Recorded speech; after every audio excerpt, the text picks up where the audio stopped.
Policing మాట దేవుడెరుగు.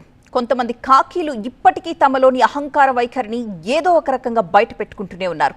కరీంనగర్లో ఒక ఎస్ఐ వ్యవహరించిన తీరే ఇందుకు ప్రత్యక్ష ఉదాహరణగా కనిపిస్తోంది.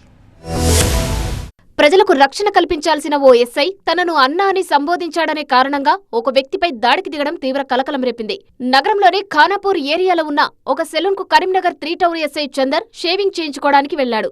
అక్కడ విధులు నిర్వహిస్తున్న రాము అనే వర్కర్ ఎస్ఐని కూర్చో అన్నా అని కోరాడు. అయితే ఆ పిలుపు విని సదరు అధికారి ఒక్కసారిగా ఆగ్రహానికి గురయ్యారు. నన్నే అన్నా అంటావా అంటూ మండిపడ్డ ఎస్ఐ తన హోదాను అడ్డం పెట్టుకుని రాముపై విచక్షణారహితంగా దాడి చేశాడు. సెలూన్లో అందరూ చూస్తుండగానే బాధితుడిపై చేయి చేసుకుని అసభ్య పదజాలంతో దూషించాడు.